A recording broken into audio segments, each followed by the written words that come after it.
I'm really worried about where we're headed as a country. Right now, America's system is so out of whack that if you are a multi-billionaire, you probably pay a lower percentage in taxes than if you're a school teacher or a firefighter. You have levels of inequality that we've almost never seen. There's a rise in political violence, the collapse in trust, and the biggest thing of all that we're facing right now is this massive debt.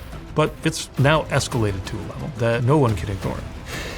How do you think this plays out? I mean, we're on the brink of losing our democracy, and we're running out of time to do something about it. Secretary Pete Buttigieg. Trump made a lot of promises when he came into power. Keen to get your perspective on the Iran war. So the president can't explain why we're there. There's a lot of reasons to suspect that we're just at war because he wanted us to. And now I can't figure out how to get us out of it. Troops have lost their lives. Prices are higher. You're paying more for gas, for food, or for mortgages because of this war. And so the next president will be doing this at a big disadvantage because so many relationships with our allies have been burned. So I am keen to get your perspective on AI, good, bad. Should we implement a wealth tax? Is there anything you respect about Trump, but also Greater Israel, for example? What does Netanyahu want in the region? And then, were you the first person in a presidential candidate to be openly gay? Definitely the first person who's considered to have a shot. And when I finally made peace with this reality that I was gay, I was well into my 20s because I wanted so bad for it not to be true. I'd like to believe we'll get to a day when it's just not a thing. No one cares. Secretary Pete Buttigieg, are you going to run to be president in 2028? This is super interesting to me. My team give me this report to show me how many of you that watch this show subscribe. And some of you have told us, according to this, that you are unsubscribed from the channel randomly. So favour to ask all of you, please could you check right now if you've hit the subscribe button, if you are a regular viewer of the show and you like what we do here. We're approaching quite a significant landmark on this show in terms of a subscriber number. So if there was one simple free thing that you could do to help us, my team, everyone here, to keep this show free, to keep it improving year over year and week over week, it is just to hit that subscribe button and to double check if you've hit it. Only thing I'll ever ask of you. Do we have a deal? If you do it, I'll tell you what I'll do. I'll make sure every single week, every single month, we fight harder and harder and harder and harder to bring you the guests and conversations that you want to hear. I've stayed true to that promise since the very beginning of the Diary of a CEO, and I will not let you down. Please help us. Really appreciate it. Let's get on with the show. Secretary Pete Buttigieg, how are you feeling about the nature of politics at the moment? But I should probably say the nature of American life at the moment. I'm really worried about where we're headed as a country. I think in many ways our entire existence has been about creating a different kind of political system and introducing it to the world. That's what we're about. And now that whole project is in question. That whole project is, in my view, it's on the brink. On the brink? Yeah. What do you mean by that? I mean, we're on the brink of losing our democracy. The whole idea of this country, the whole idea of overthrowing a king was that everyday life would get better if we set up a country where the people are in charge of the government instead of the other way around. And now we're in this moment where after all of the things we've gone through for decades, for 250 years, it's not clear if that's going to work out. I think it will. I believe it will if we do what we have to do. But that means reforming, tuning up, changing that political system, because the problems in that political system help to explain all of the economic problems that I think so many Americans are living with, where you've had enormous economic growth and shockingly little of it making it into people's pockets, where you have levels of inequality that we've almost never seen in this country. And then the other thing is, there's the American promise in terms of the system, the politics, the government, democracy, the America's gift to the world, creating democracy. But there's the economic version of that, which is the American dream, right? The idea that no matter how you start, no matter who you are, you can come out ahead of where you started economically. That used to happen for 9 out of 10 Americans. Statistically, the place where you're most likely to live out the American dream right now is Denmark. And I want that to be America. And systemically, if we just think from a high level, what is the essence of why Denmark is a better place for the American dream? What are the systemic problems? Is it with the current administration? Is it with a perspective on what a good life looks like in America? Or is it greed, or is it something else? Well, I wouldn't say it's just the current administration. I mean, I think the current administration isn't helping, but I think the problem is much deeper than that. A lot of it is the last 30 or 40 years, we've had policies in this country that make it harder to get ahead if you're not already starting out well off. Even just the way our taxes work, they tax work more than they tax wealth. That's really catching up to us. I mean, it has created problems. I believe it's created problems for decades, but you feel it in a different way now. And when inequality reaches a certain level, and when the inequality of power follows the economic inequality to a certain level, that's when I think you start to have earthquakes in the society and what it feels like to live in this country. And I think we're going through those earthquakes, not just Trump and everything he represents, but the rise in political violence, the collapse in trust in our society. All of these things I think are related to that. And we're running out of time to do something about it. Trump made a lot of promises when he came into power. Mm-hmm. He won in a bigger than expected victory, I would say. Why does he resonate? Well, first of all, I think he speaks to a lot of people who know that the system has let them down. And even though I think he's somebody who really benefits from the system as it is, it's made him rich and kept him rich, his message was, I'm going to blow it all up. And I think he's blowing up all the wrong things. But look, if the system's let you down, you're only going to vote so many times within that system before somebody comes along and says, I'm going to blow it all up. And you say, well, I might not even like the guy, but I'll give him a shot to see if that makes me better off. Now, I also think he lied to a lot of people. Some people voted for him because they believed him when he said he's not going to start a new war. Many people voted for him because they believed him when he said on day one he was going to start lowering costs. And right now, inflation's higher than it was the day he took over. So these promises weren't true, but they spoke to something that I think a lot of people had on their mind that made a lot of people willing to burn things down. And there's a lesson for my party in that. I'm obviously passionately against many destructive things that he's doing. But that doesn't mean the answer is to, quote unquote, reverse the damage, put everything back the way it was. Mm-hmm. Because you're right that the Democrats have a lot of responsibility here for a lot of reasons. I think the very fact that Trump was voted into power says something about how people felt with the previous administration, which was a Democratic administration. What responsibility does the Democratic Party have for getting the country to a place where they thought Democrats weren't the solution? Because that's I think a lot of people thought that's just like more of the same. Yeah. Maybe people are getting increasingly, I think across the Western world, by the looks of it, increasingly tired with like politicians saying these like cute words and like, we're going to help the working people and blah, blah, blah, blah, blah, and being very polished. And then you see these other figures that have come in and said, I'm not a politician.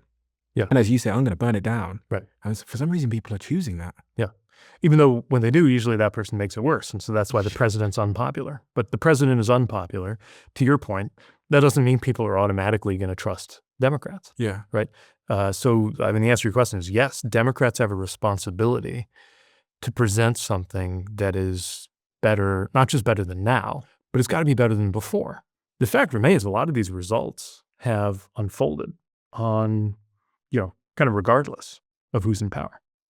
Are you going to run to be president in 2028? I don't know. I would have to believe, and this is how I've approached every time I've decided to run for office. It's looking at everything that the office seems like it needs, not just generally, but in that moment. And then looking at what I bring to the table and asking myself, okay, am I bringing something that's different enough from what others are bringing and that fits like that moment? Like that's what led me to run for mayor, which is a pretty unlikely move in South Bend, Indiana when I was in my 20s. It's what led me to run for president when I did almost 8 years ago now. I'll use your own words here, Secretary. You said politics often favors someone who is completely different to the current leader, and that you could not be more different from Trump. I quote, an intellectual, young, gay mayor from the Midwest. Amazon have this really interesting thing when they hire people, which we've copied. Every time you meet someone, you have to vote one of four things. You either vote strongly not inclined, inclined,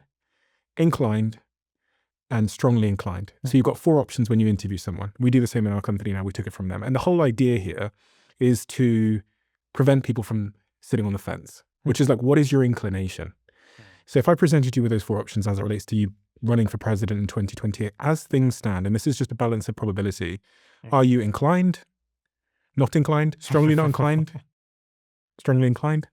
Um, On these podcasts, nobody ever tells the bloody truth. This is why it's difficult sometimes to interview politicians, because we all have an inclination, right? yeah, I mean, one of the reasons why you hesitate to talk in those terms is because like people are going to run with it, and it'll be this like news of the day thing, and it'll kind of dominate the next couple of days when you're trying to talk about something else. But Does the truth Look- just not matter more, though, than the consequence of the truth in this regard?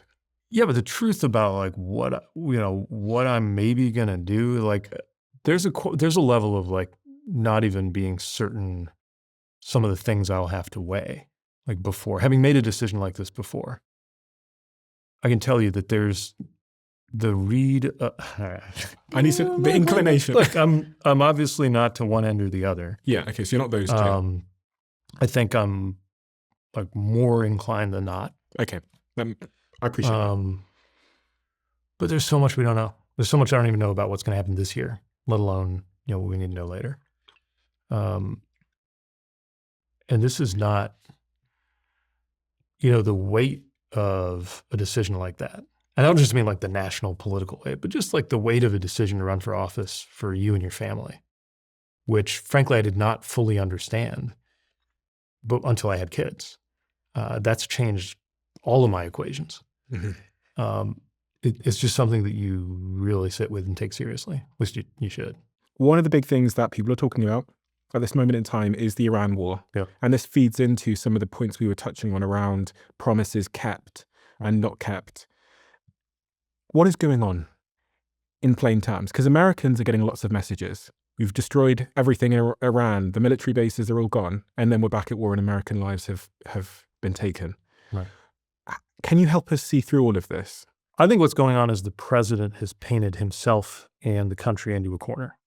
There was a moment where it seemed to him that he was better off politically if we were at war, even though he promised that we wouldn't be, even though a lot of his supporters didn't want the war, and certainly the American people as a whole don't want it. But he was under a lot of heat over cost of living, over the Epstein files, which was dominating the conversation every day, being proven to be as connected to an infamous pedophile as Jeffrey Epstein, and then doing everything he could to cover up disclosures about it, right? This is something that obviously was something that was creating a ton of heat on the president. Meanwhile, there's a lot of people in his ear every day, and some of them, from American politicians to people around the world, would really like to see him go to war. Why? Well, it's kind of the tradition of the Republican Party is to generally be more pro-war, right? My coming of age was at the time of the Iraq War. In fact, a big part of what kind of pulled me fully into politics was being opposed to the Iraq War. One of the things that a lot of people won't know about you is that you did actually go and serve your country. I've got some photos of you here serving, and I think I've got your parents, I think, post-Afghanistan as well. Yeah, that's the day I got back. I just think it's important for people to know that you can speak to this quite accurately, having served your country. Yeah, man, I know what it feels like to get on a gray tail airplane that's taking you into a war zone and wondering what's waiting for you there. Where we are now is a lot of troops are in that situation. They're in harm's way.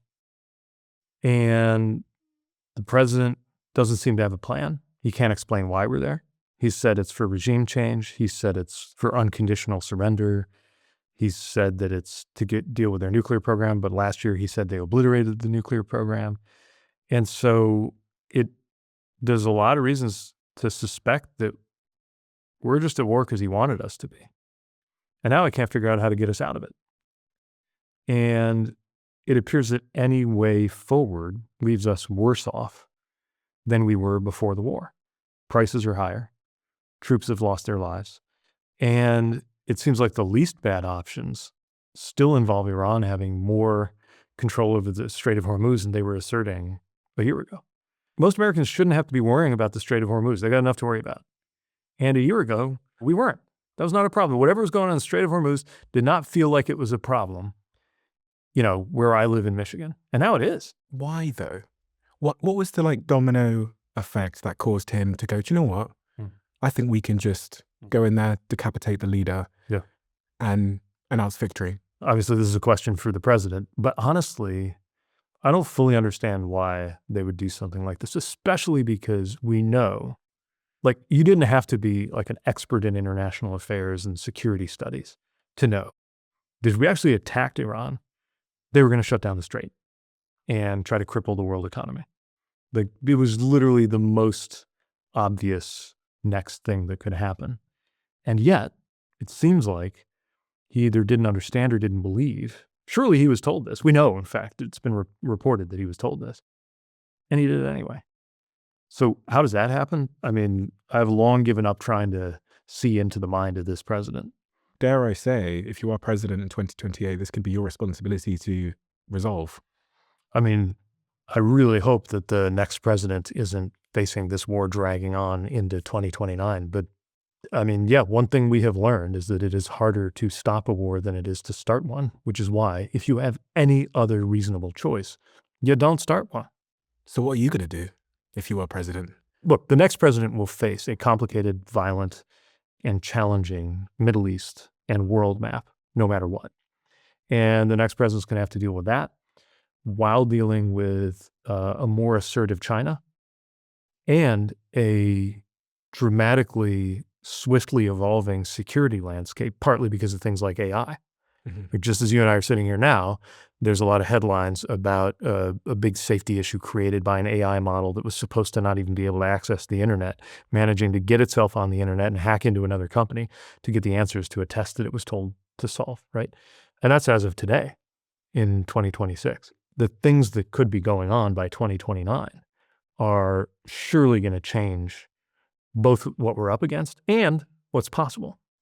Look, in the same way that there was a nuclear hotline between Washington and Moscow, because it turns out, even while at each other's throats in a lot of ways, one thing that Americans and Soviets didn't want was to incinerate the planet. Mm-hmm.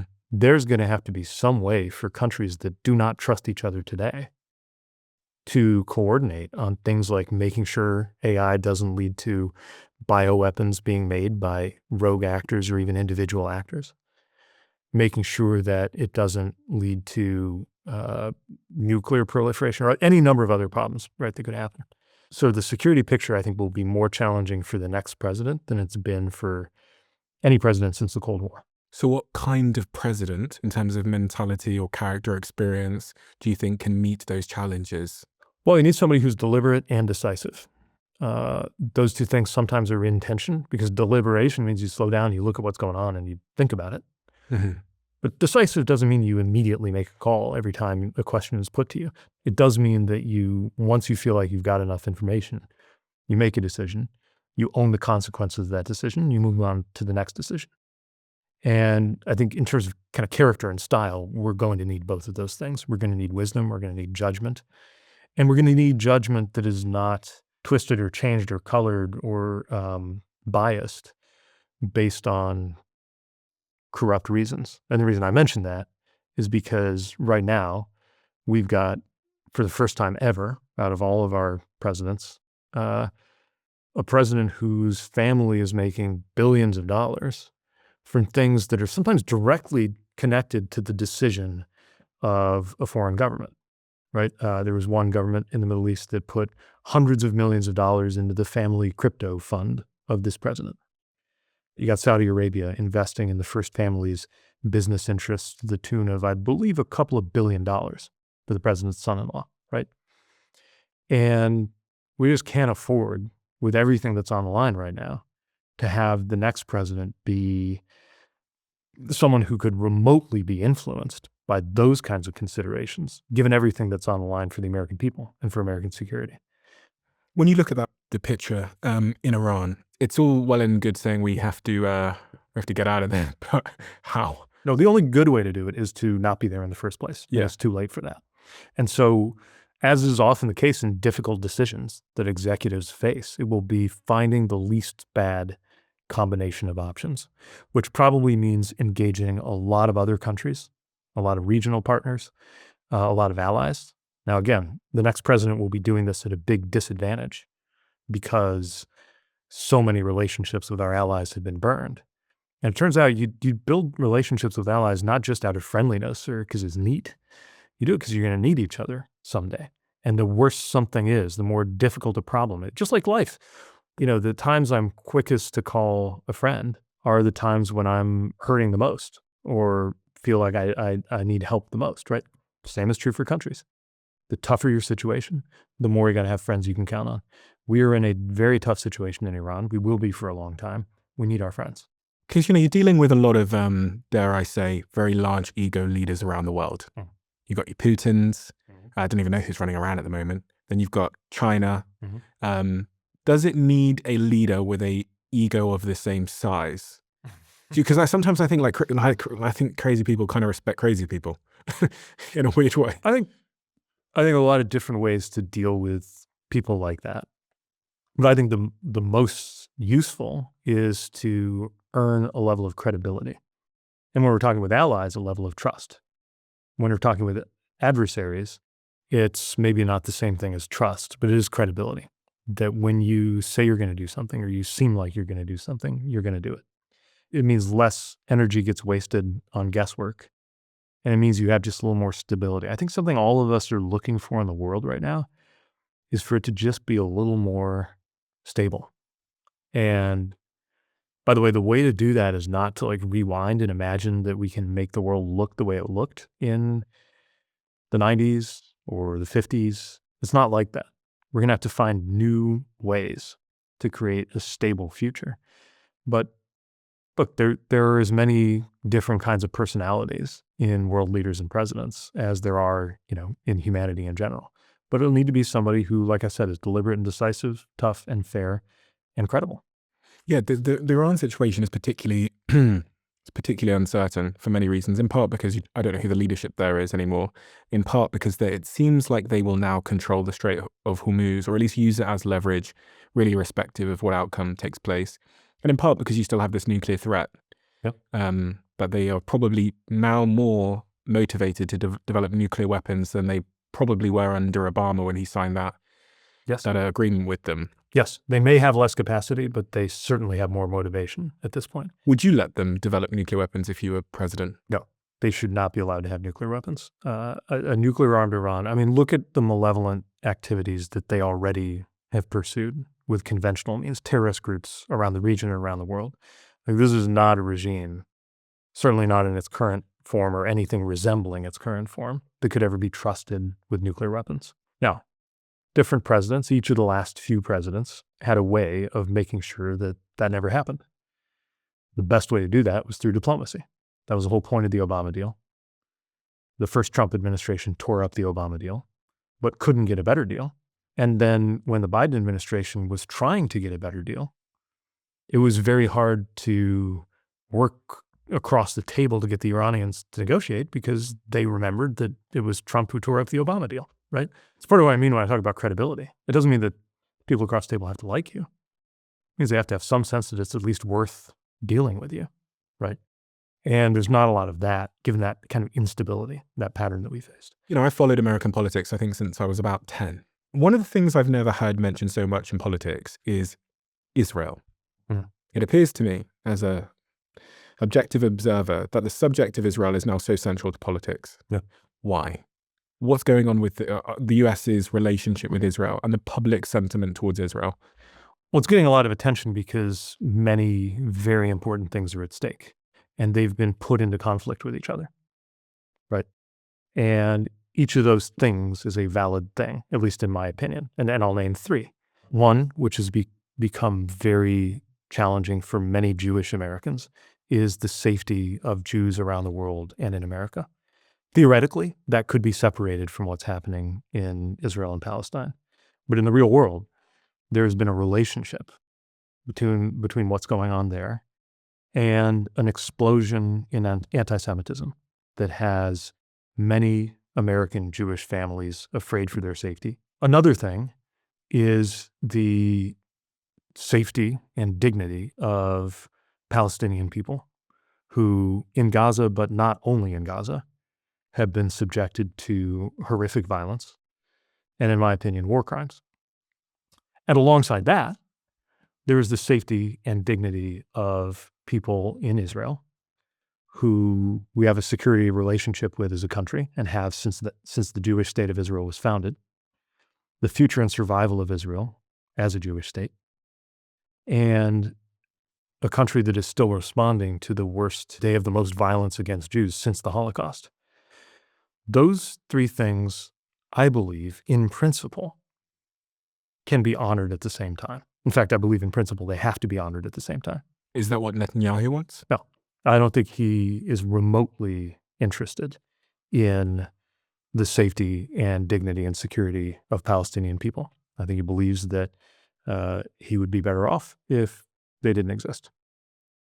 Or at the very least, he doesn't want them around, right? Yeah. And so we see a policy which obviously has led to what it did in Gaza, but also in the West Bank, which gets less attention, maybe because there's been fewer deaths there, but pretty horrific behavior and conduct and violence from settlers that is part of a project of making it impossible for there to be a secure, viable Palestinian state. So what does Netanyahu want in the region? Well, I don't know that I'm much more capable of seeing into the mind of Netanyahu than I am seeing into the mind of Trump. But looking into his choices, it seems that he wants to be able to assert domination of any other regional player and something that is beyond just security and safety for the people of Israel, which is something that I believe in and something I think is hard to argue with, but something else, which is a project of taking over what is called Greater Israel in his ideology, in his worldview. Greater Israel. Eretz Israel, which is a vision that does not have a lot of room for Palestinians anywhere between the river and the sea. He won't say it in those terms, but if you look at his actions, it is hard to believe that he is comfortable with anything less. What's your take on how Trump has treated Netanyahu in that relationship? Is that the relationship you would have had? It's not the relationship I would have had. I think, like all things with Trump, it's pretty transactional. It's instrumental. It's what's in it for me. And I think part of how that has developed into a frenemy relationship now is that, the relationship that maybe served him well politically is not so good for him now because, among other things, Netanyahu has an interest in a continued U.S. presence in an Iran war that has gone from being something Trump thought would be politically useful for Trump to something that is politically dangerous for Trump. How do you think this plays out, Secretary? What do you think happens? I said there, I sort of hypothesized that by 2028, this will still be dragging on because from my perspective, you're either going to kind of lie to the American public and say that and declare some kind of victory, or you're going to stay in there. I can't actually see a third option personally. So how do you imagine this playing out? Well, there's got to be a way to get out of Iran. Like, we just cannot. First of all, the president has already backpedaled a lot, even though he would never admit it, on what we're there to do. Because he said unconditional surrender, that's not happening. He said regime change, regime hasn't changed. We went from Ayatollah Khamenei to Ayatollah Khamenei Jr., at least on paper. Who knows if the guy's alive, but the regime is alive. But the regime's entire ideology is based on hating the United States, right? And now that the United States has done this, it's hard to believe that's going to change. There will have to be an exit that is very unlikely to be the unconditional surrender that Trump promised, but has to be something that is tolerable to this country, to our country, to Americans, which includes passage through the Straits of Hormuz. And the only way to do that, I think, is with a lot of international partners who want the same thing to happen. Remember, anyone east of Iran is feeling more economic pain, even than we are, from what's happening in the Straits. China and Yeah, Asia. because East Asia relies on oil and goods that go through there more. Mm-hmm. So I think what you're going to have is a regional and international partnership that ensures something at least resembling free passage of goods and security without the U.S. sending troops in there or continuing to be at war. It seems like the only way, but it's unquestionably worse than where we were a year ago before the war started. Did you hear recently that Trump mentioned, I think it was at the G7 summit, we run out of reserves about 4 weeks. There are reserves all over the world and we would really run out and there'll be time when we wouldn't be able to get it, it would be bedlam. And he made these comments last month, 2026, at the G7 summit in regards to the amount of oil the United States have left in the reserves. I think he was framing it around why he signed this memorandum of understanding, this agreement with them. But, in the last week, we've gone back to war and the Strait of Hormuz appears to be closed again. Right. So when we think about oil reserves and how that impacts ordinary Americans and what might be around the corner, there's a real pressure here to find a solution and to find a Yes. I mean, look, this is why he signed an MOU that was frankly more on Iranian terms than American terms. I mean, the ceasefire, so-called ceasefire, emerged from a deal that was really us responding to what Iran came up with, not vice versa. Again, he said he was out for regime change and unconditional surrender. We're not even talking about that anymore. We're nowhere near that. And now what we have is a set of conditions. It's us redlining their text, not the other way around, right? And then he's trying to figure out, how do I go out and sell that? And so he points out something that is true. Sometimes he tells the truth when it serves him. And when he was trying to explain why he backpedaled on his war goals, the way he explained it was by admitting that there was a level of economic vulnerability that was unleashed by closing the strait, which is what Iran did to respond to the U.S. attacks, right? But the problem is that ceasefire is not happening, at least not as you and I are sitting here right now. Still a hard thing for them to admit. In the same way that he took out a Sharpie to modify a hurricane map rather than acknowledge that he was mistaken about some detail during a national disaster once. His administration deleted 4 names from the ranks of those killed in action in this conflict because they were afraid that listing their names would contradict him saying that we had a ceasefire. Really? Yeah. At least that's the only explanation I can think of. The crazy thing is all of us know there's a war. We've even had moments, remember, I think it was Secretary Rubio said in Congress, where there's punishment for lying. You're supposed to lie to Congress. He said the war's over. We all know the war's not over. Are they stuck?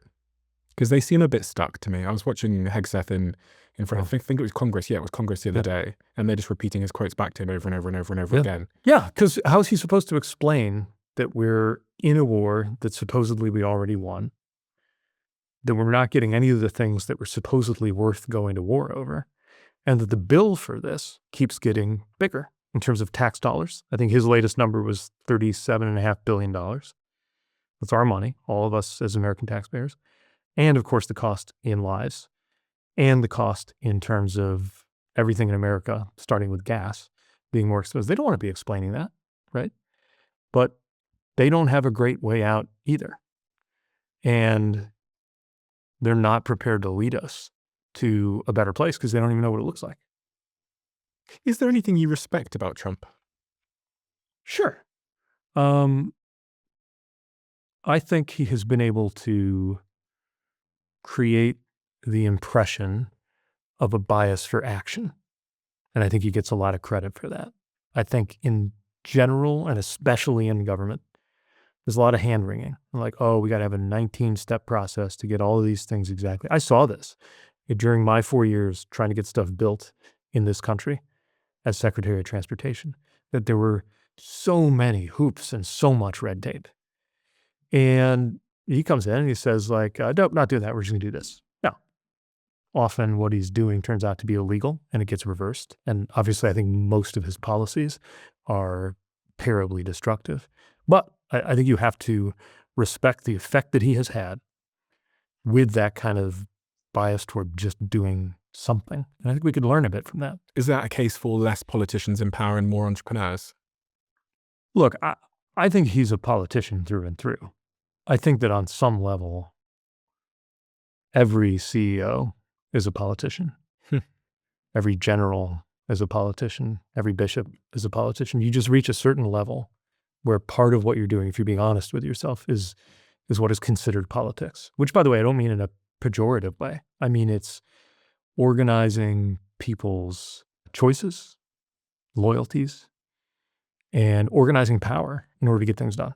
I think the difference, I understand what you're saying. I think the difference, especially with founders, is founders started at zero and got somewhere because they had to be like have a high bias to action, Yes. believe that walls were made of paper and be disruptive in some, I mean, Yes. the reason they are successful is because of disruption. Yeah. The best thing about founders is they see something that could be, Yeah. and the way things are just doesn't even bother them. They just see that vision and they just go after it and they blow through every wall between them and getting it done. That's the best thing about founders. The worst thing about founders, from a political perspective, is that sometimes because they were so good at one thing, like uniquely, sometimes world historically good at one thing, they imagine that they're good at everything. Yeah. Now, that's not just a problem with founders. That's a problem with lots of smart people. Yeah. But politics requires you to be a little bit humble about how much you don't know and surround yourself by people who are smarter than you at whatever it is they're in charge of and not imagine that you've got all the answers. Founders hate bureaucracy. Yeah. This is why they often... I mean, look, I'm pretty impatient with bureaucracy too. Like I believe in the idea of a policy entrepreneur who can recognize, here's a problem, here's a whole bunch of solutions, and here's a window of opportunity, and let's just like line it all up and make it happen. It's also, the laws exist in order to protect people. And when we're talking about bureaucracy, like we're really talking about laws. Now, sometimes those laws need to be changed, simplified, stripped down to the most important things. I learned this very early on in my time in office, where sometimes I was trying to get something done as a policy entrepreneur and somebody tapped the brakes on me and used a bureaucracy to do it. Sometimes they were right.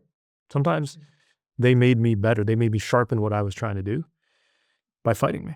The other issue you mentioned a second ago that I think is going to be really pertinent over the next 24 months and is increasing in interest amongst Americans, I'd say especially young Americans that are thinking about getting a job and going into the workforce, is the subject of artificial intelligence. Talked to a lot of AI experts on my show over the last couple of years, and I've also reflected a lot on the different types of comments that the CEOs of the big AI companies have made through time and how those quotes have changed. If you go back a couple of years, it was doom and gloom. But now that they are running trillion-dollar companies, the quotes seem to be a bit more optimistic all of a sudden.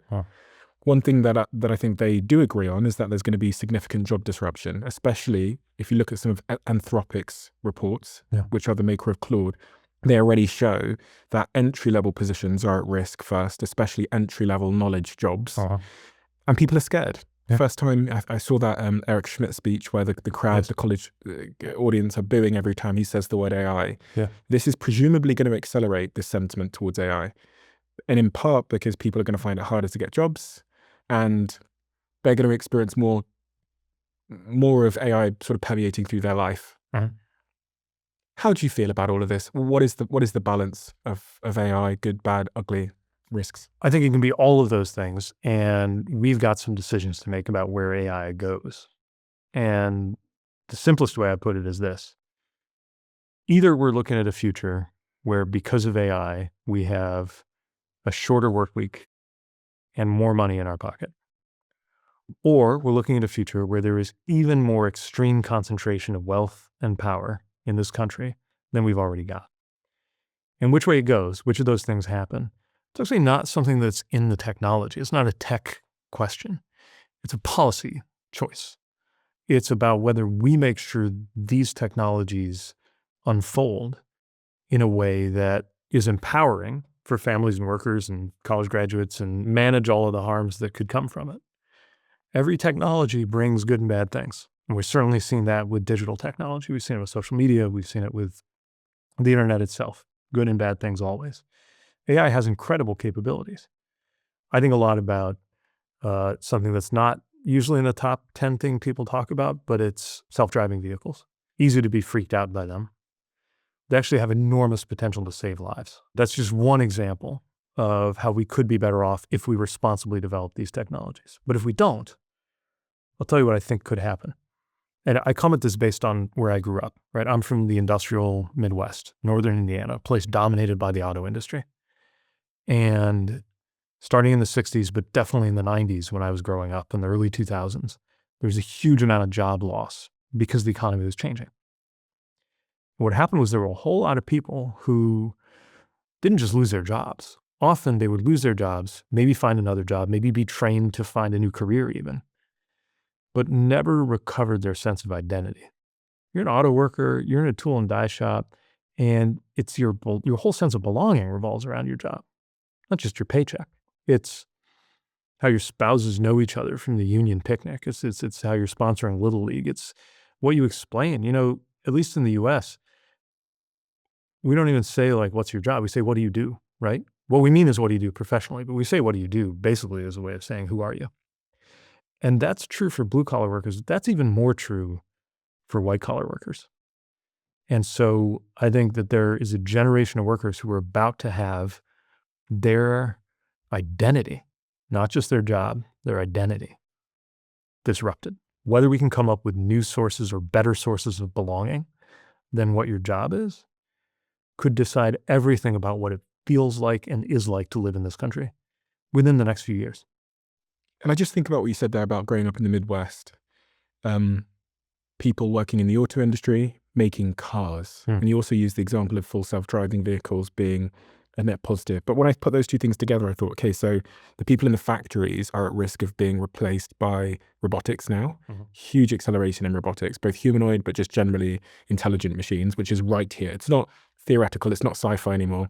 They're building them right now. And Sam Altman said, on the current trajectory, we believe we may only be a couple of years away from early versions of true superintelligence. If we are right, by the end of 2028, more of the world's intellectual capacity could reside inside of a data center than outside of them. Dario, who's also the founder of Anthropic, said, if the exponential continues, then it cannot possibly be more than a few years before AI is better than humans at essentially everything. And the quotes go on and on and on. Dennis from Google said, we're only a few years, maybe within a decade, away from systems that have general human level intelligence across the board.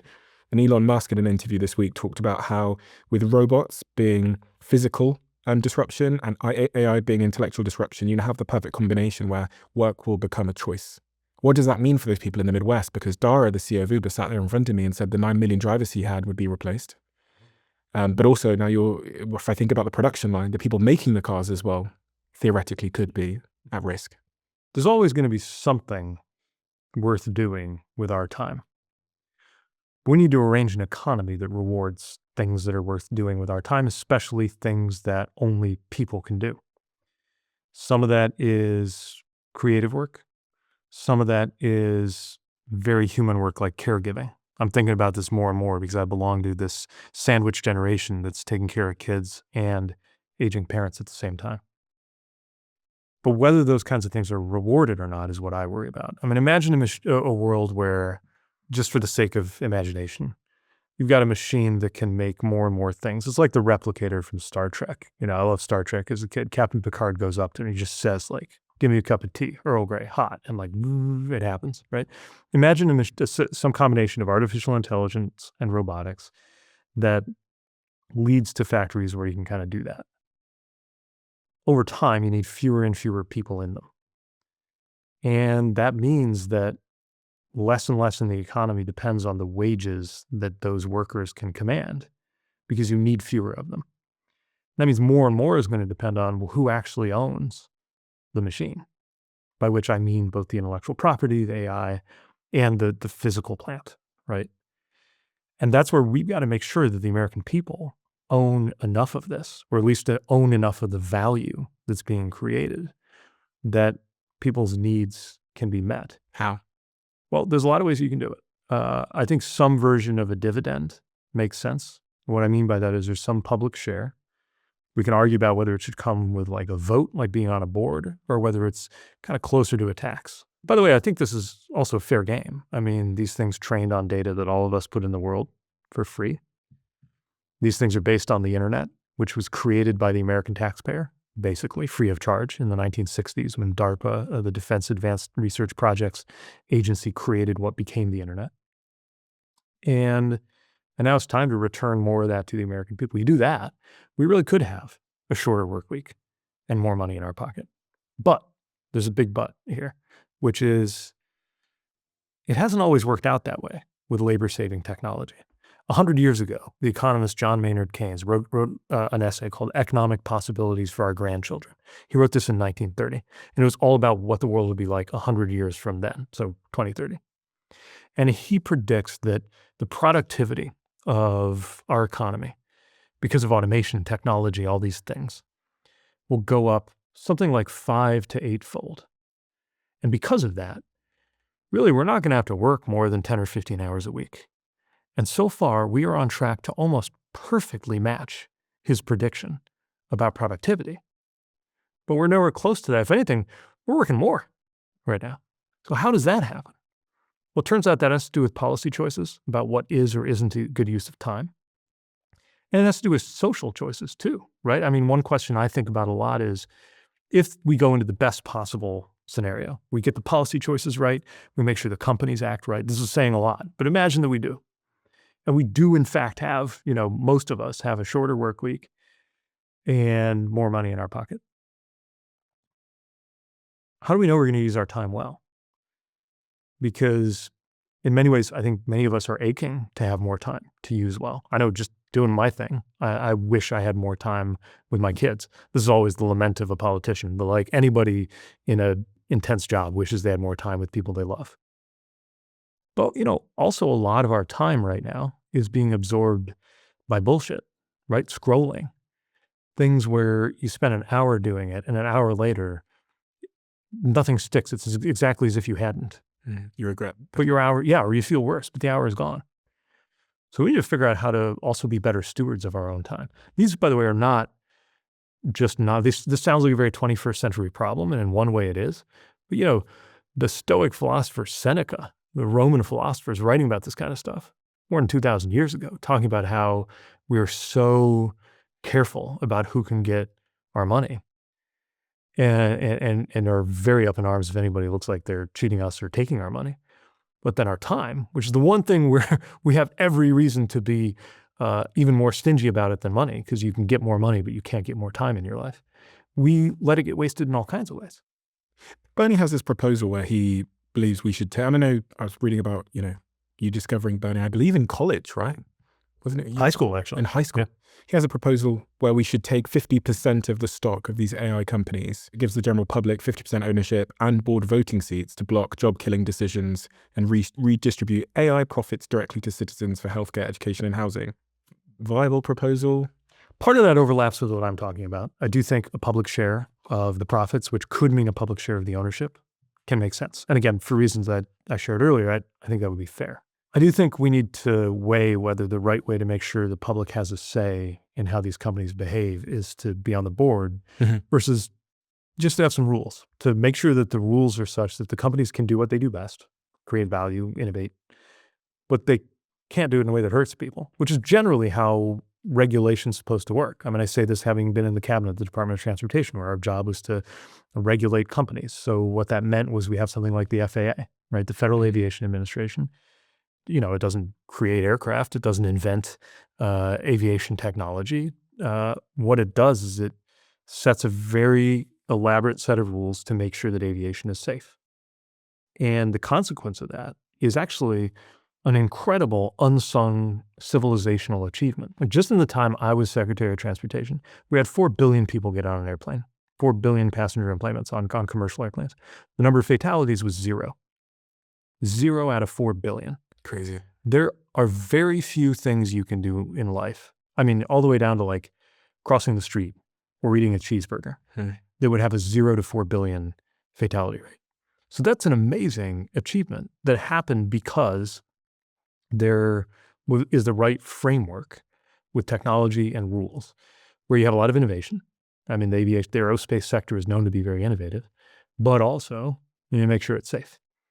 And it's worth considering that when we're saying, okay, how do we make sure that these AI technologies develop so that we can have safer vehicles, or you can get a better screening of a radiology scan for cancer, or any of these other things, all the way down to like, these amazing ideas about curing cancer or figuring out nuclear fusion, which are urgently important things to do without having the kind of AI equivalent of a plane crash. I've got 60 seconds and I'm going to show you how much I can get done because of our sponsor called Whisper Flow. And for those of you that don't know what it is, it's a business I invested in that turns your speech into text in any app or device. I'm going to post into our Slack channel, which rewards whichever team member conducted the most experiments this week. Hi everyone, here is this week's Experimenter of the Week. Congratulations to the Diary of a CEO trailer team, which is Ant, Liv, Dom, and Cam. You guys have won. Okay, now I'm going to open Gmail So here is one of our founders on an email chain that I want to connect my team with. All I have to say is add my team's emails and Whisper will do exactly that. Now a quick message to Juan, who does my schedule every single week. Hey Juan, can I record on Wednesday at 2 p.m? Actually, no, do you know what? Let's record at 3 p.m. on Wednesday. Whisper Flow is 4 times faster than typing and it is incredibly easy to use. So if you want to give it a go, all you have to do is head to whisperflow.ai/Stephen to download it today. I want to speak to the business owners listening and watching right now. I know what it's like to be personally responsible for every decision. I founded my first company at 21 years old, and honestly, the pressure can be immense. It's the kind of mental load that takes its toll below the surface. I recently did some tests through our sponsor, Function, which got me thinking about that invisible impact. I found that I had low levels of omega-3s. I had deficient levels of vitamin D, probably because I sit inside this dark room all day. And that has totally changed how I construct my day going forward. I get up in the morning and the first thing I now do is I go for a walk outside in the sunshine, in part to help my vitamin D levels increase, but also because it helps to reset my circadian rhythm. With Function, you can check your brain health, your aging, your stress, and so much more. They provide over 160 lab tests for what is equal to $1 a day and member pricing on advanced imaging. Head to functionhealth.com/DOAC to join and use code DOAC25 for a $25 credit. There's also just a broader debate, which I guess in some ways connected to this at the moment in America, but actually also across the Western world. It's happening in the UK as well, around capitalism, socialism, and I think a lot of it's driven by the inequality that people are experiencing. And if my memory is true, the US has more extreme inequality. It has more growth, GDP growth, but it has more extreme inequality than a country like the United Kingdom. So socialism is often considered to be the solution to this inequality. Memdani's now the mayor of New York, and we're seeing, in the UK, socialist parties are becoming more and more popular. The idea of taxing the rich is becoming very popular. Big debate actually this week in the UK is, should we implement a wealth tax on people who have wealth above 10 million? Keen to get your perspective on this. Is socialism, is wealth taxes the right solution to some of these problems of inequality? Well, I find socialism is a word that means less and less the more people use it. It gets thrown around as a label. It means different things to different people. And I'll take your example to illustrate this. Higher taxes for very wealthy people is an idea that is broadly popular. I think it's the right thing to do. And importantly, we have a tradition of doing that already in the United States. Some of the highest taxes, there was a point where the income tax for the wealthiest tax bracket in the country was around 90% in the United States. I'm not saying we need to go back to that. I'm just saying, and that was happening in the 40s and 50s and 60s. When the Cold War was going on and the US represented capitalism against communism, or some would put socialism, would lump it in with that, right?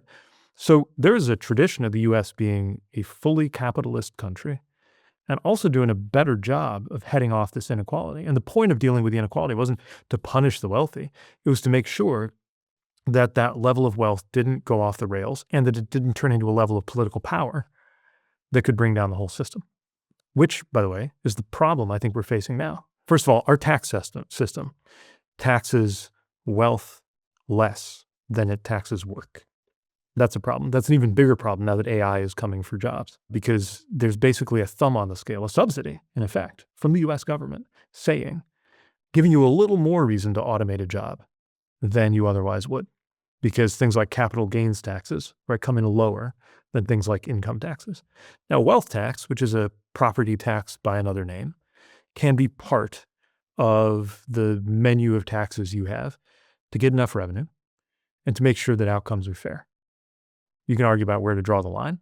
I think some people have proposals that set it too high. You can also argue about whether you have to have a wealth tax or whether you can get the job done with capital gains and income and other taxes. But what we know right now is that our system is so out of whack that if you are a multi-billionaire, you probably pay a lower percentage of what you make in taxes than if you're a school teacher or a firefighter.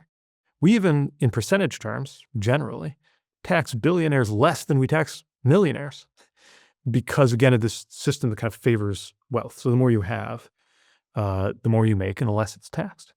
Surely we can do better than that. So are you supportive of wealth taxes? And I'm defining that as not taxing income, but looking at the net worth of somebody and taking a percentage of their net worth. Yeah, again, to me, that's just a variation on the idea of a property tax. I think it's legitimate. There are some problems with doing it in practical terms. It can be hard. This is why it's hard, right? Or like, how do you tax like somebody's art collection? Or there are things that can make it tricky. One of the things that I learned when I had this company, and it was a public company, so I had public stock. And someone came along and said, Stephen, you know, with your public stock that you have, so started this company when I was 21, does well. By 27, the stock that I have is public stock, which means it's on a stock market. Someone came to me at 27 and said, Stephen, do you know you can just take a loan against your public stock? And I went, what? They went, you can just get a tax-free loan. So if your stock is worth $50 million right now, they will give you a 50% loan without paying tax on that stock. So they will crazy low interest rate, right? Like almost nothing. They will just transfer you today $25 million in cash, and you will have to pay no tax. And guess what? If the stock comes down, they'll just sell it. So you'll never really have a real sort of tax liability there. I couldn't believe this was possible. And so I was like, is this what all the rich people do? And they told me, yes, this is how it works. This is what Elon's doing. Elon is taking a pretty much tax-free loan against his Tesla stock, and they're transferring him $1 billion in cash, and he can live off that, start new companies with that, and never have to have a tax transaction. So I thought, why don't politicians tax that? There's always going to be a cat and mouse, right? Whenever we figure out a way to make sure you can't hide all of your wealth or all of your income from being fairly taxed, very wealthy people will figure out some other place to hide it. And then we'll have to develop a new policy to deal with that. But I guess my point is that's okay.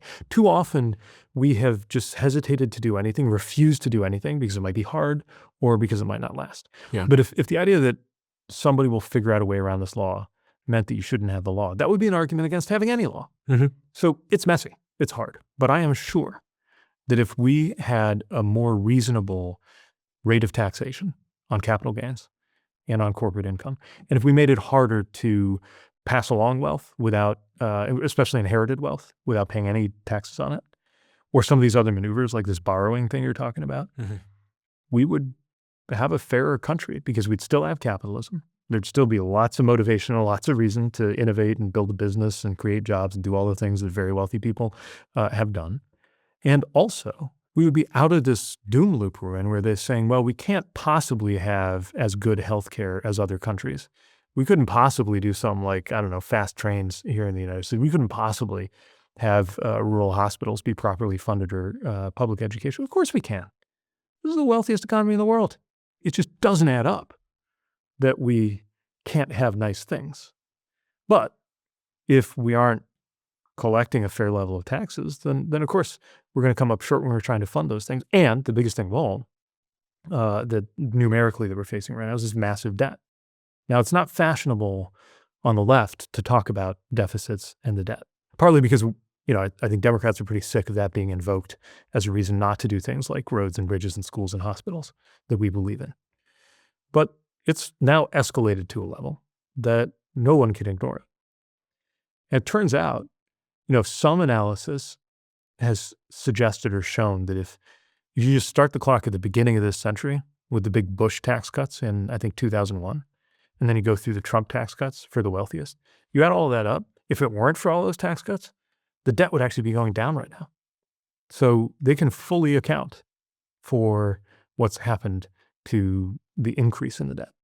And we just don't have to accept that. I've got this graph here of US national debt growth. I'll throw that up on the screen between 1970 and 2026. It looks like a rocket is taking off.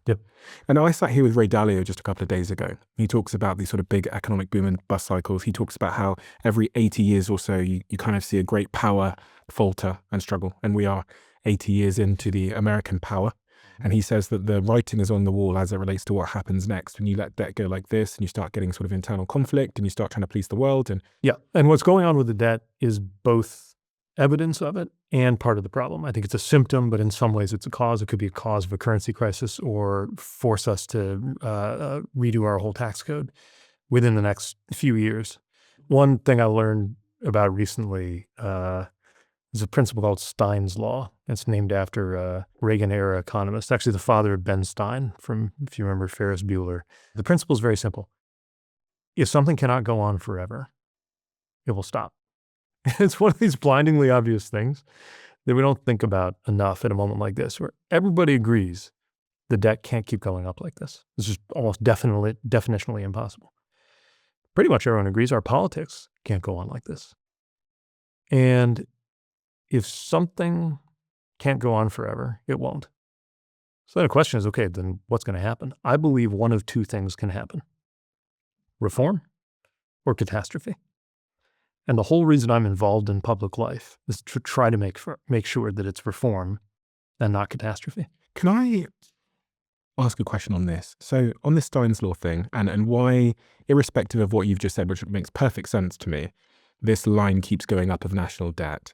Is it in part kind of like musical chairs with politicians, where you come in for 4 years and the music is playing and you're kind of hoping that the music doesn't stop during your term because you want to spend money because that's politically positive. If you're helping people's healthcare, if you're building infrastructure, positive. People are going to like you more, they're going to vote you in. But the nature of politics means that you really do play for 4 years. And then maybe you play for 8. Right. But this might be a 2-decade catastrophe. The music might stop in 2 decades. So actually, when you think about people's incentive structures, you're incentivized to actually not think about the future. You're incentivized to like be remembered and pass the baton to the next Democrat in 4 years' time in a way that's positive. So that's why we're seeing this. Because clearly, if someone was in power for 100 years, or maybe if the time horizon was even longer, maybe they would have thought about this debt rapidly increasing. Yeah, but I think it also comes down to like, why do you think you're here if you're in office? Like, are you in office just in order to hold it? It seems like that sometimes. It's not worth it. Being in a position to make a difference and hold public office, like it's an exciting thing. It's a compelling thing. It's a meaningful thing. And it comes with a lot of things that are, good for your ego. I get all of that. But also, it's just not worth it unless you understand that you hold an office in order to do things with policy and power to make people better off, not the other way around. I guess the American people and everybody listening now will be thinking, fool me once, Secretary Pete Buttigieg. Because I've sat there and I've watched the elections and all of them talk about bringing down the public debt. And then I look at this graph and I go, oh, it goes up again. And Trump says the same about spending and nope, it's gone up again. It almost feels like, in a way, that I feel like you're trying to be nice. No. I don't know. I can understand why people are sort of disenfranchised with politics. Yeah, me too. And I wonder if, this is why they're picking the radical, this is why. Right. So, this is why. Oh God. Because this is disruption. This is kind of burn it down to some degree. And right. So this is why everywhere I go, I'm trying to talk to my own party about making sure that we understand that dealing with this is not the be all and end all. That our mission can't be to just take power and then go back to what we had before. That what we had before is actually what led to this. In other words, guys like Trump don't get very far unless you're already in an environment where the political and social and economic systems are letting people down, which is, I think, how we wound up here. And I worry there's a big temptation, there will be a big temptation in my party to say, okay, our job is to take power, turn back the clock, reverse the damage, fix what was broken, and get us back to where we were, get us back on track. I hear the word back a lot. I hear the prefix re a lot, reverse, rebuild. And I'm very worried about that, distracting from what our actual mission has to be, which is to change and fix things so that we'll be set up well for the next 80 years. So that's a harder project, for sure. But also sometimes the incentives change because the public is ready for something different. And I think the public tried one flavor of something different with Trumpism and is ready to spit it out. And so the question then is, okay, what are we offering in its place? And to me, that's where some very day-to-day things, like setting up a better healthcare system, or reducing what we're paying in tariffs, or better infrastructure, or any of the other policy, paid family leave, all these policy things that I'd like to see happen, really depend on fixing a political system that's just not as sexy.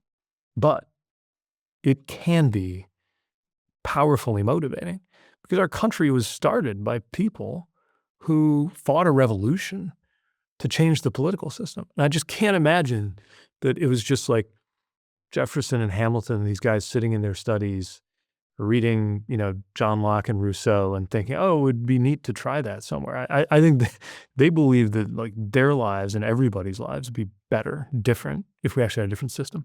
And then they risked violent death in order to challenge the existing political system that was the monarchy and replace it with the republic, the democratic country that they set up that is the United States of America, right?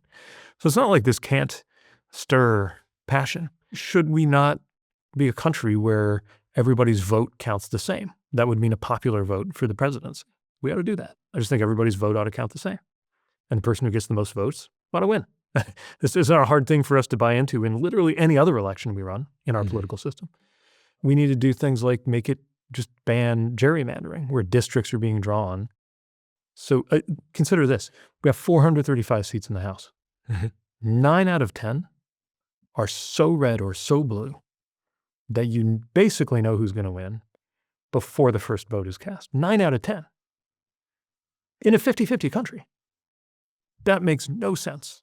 And of course, what it leads to is the people in those seats are either very comfortable and not really worried about being responsive to the people, or if they are in danger, they're in danger from their own side. What's amazing to me when I look at how Americans feel about certain big issues, like making sure there's healthcare for everybody, or raising the minimum wage, or having higher rates of taxes on the wealthy and on corporations, or background checks on guns, or marriage equality for same-sex couples, all kinds of things. There's like 60 or 70% agreement on most of the issues that most people tell pollsters they care about the most. So how can we be a country that's got 60 or 70% agreement on issue after issue after issue? And we fail to get those policies done, and we keep proceeding like it's normal to be a 50-50 country where everybody's at each other's throats. That to me is evidence of a broken system. If we don't fix the system, I don't think we're going to get very far. It's interesting because when I think about the last sort of 20 years of politics, we had, the Bush era, then we had Democrats and so on that were very polished. Bush was kind of very polished as well. Then we had Biden, who was very polished, kind of like career politician, says the right things, reads off the teleprompter. And then it seems globally like people wanted some disruption. We had Brexit going on over there. We've got Nigel Farage increasing in popularity over the last 10 years or so as relates to his political probabilities.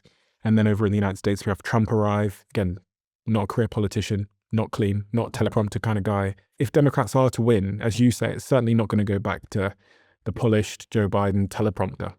I almost think that there's going to need to be some disruptive character on the left side of politics to win over those independents, but also some of those Republicans.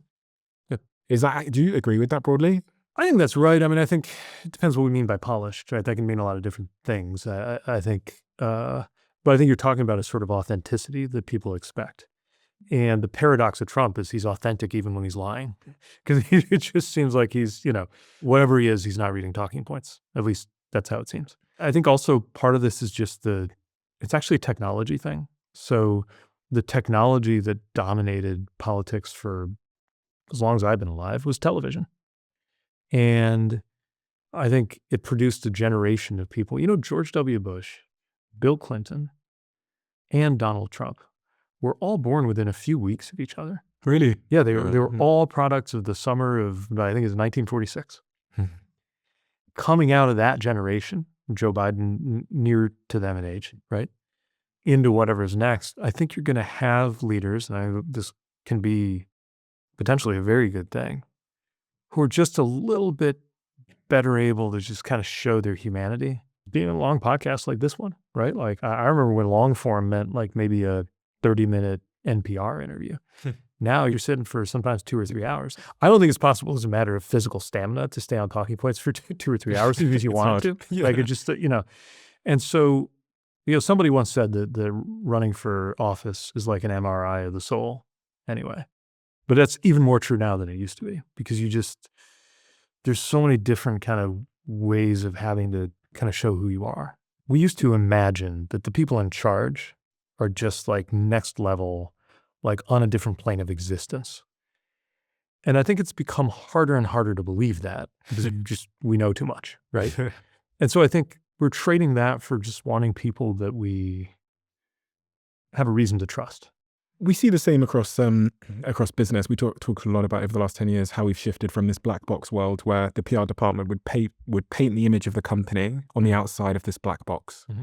And then we moved, because of phones, and everyone has a mobile phone now and a camera in their pocket and a social media platform so they can give their own opinion, to this glass box world where actually the job is to let everybody see inside. Because if you don't, someone else will paint the box for you. So actually defense became, for big CEOs in the world now, coming on podcasts and having a personal brand and having a social media account. I think the same for politicians, that actually the winning strategy now is being a glass box, which is build your own reference points through transparency. Which is why the podcasts like this are, I think, probably going to dominate the next election cycle to some degree. Yeah, I think it's true not just for politics, like running and being a candidate. I think it's increasingly true for government too. I mean, I started to feel this at the Department of Transportation. You're running this huge enterprise, 55,000 people, $145 billion. It's bigger than most GDPs in most countries. And what I found was that there were so many situations where people who just are generally mistrustful of government or media would assume the worst. And the only antidote to that was to be way more transparent than a federal agency or department was used to being. But what I found was kind of the machinery of the department was not set up for that. It was designed to be, accountable, but accountable in the sense that if there's something going on and a member of Congress is worried about it, they can write a letter and 6 months later they'll get a report. And I'm trying to figure out how do I, because, I'd carry a phone in my pocket too. Like, how do I take it out sometimes and like shoot a video, like tell people what's going on? Sometimes they're going to think that we don't care about them, that we're putting a highway through their neighborhood and we don't care how it's going to hurt them, or that we're not responding to a disaster in a Republican area because it's a Republican area, or any other number of things that people might believe if we don't show them what we're actually doing and why. Got this cap here. God. Pete Buttigieg, 2028. When you think about running for president or being president of the United States, the most powerful nation on earth, do you not have imposter syndrome? And what is it about the job that you think, because, it's pretty crazy for anyone to think they could run the most powerful nation on earth and not think, God, there's a couple of things that I'm not going to be great at. Yeah. I mean, the whole idea of the system was that no one person should have too much power, right? That's why we got rid of monarchy. But we've wound up with this presidency that uniquely in our country, not just the country, the world, right, has this incredible amount of power. That the lives of billions of people go differently and could be much better or could be much worse based on decisions that get made in that office. And the idea that we would have just one human being doing that is, on some level, terrifying. But, part of what we did as a country is we set up a whole bunch of things around that human being. And that's everything from like advisors to laws to Congress, and the courts, like to make sure that there's some balance, to try to make sure that whoever's in that seat can make the best decisions they possibly could and has to act within certain boundaries. But yeah, I mean, look, all the way down to when I was elected mayor and I was in my 20s, like obviously I believed I could do the job or I wouldn't have run for it. But, even just walking into the office of the mayor of the fourth largest city in Indiana on the 14th floor of the county city building, and the snow's coming down the first day it was New Year's Day, first day I was officially in office. And I'm thinking, I'm now responsible for making sure the snow gets plowed. And if we don't do it right, not only will I get in trouble politically, somebody could be harmed, right? But I think any office, any job, like you have to let that weight sit on your shoulders and then have it push you to be better at the job. That's the... Oh, there we go. There we go. Yeah, that was election day. That was a great feeling.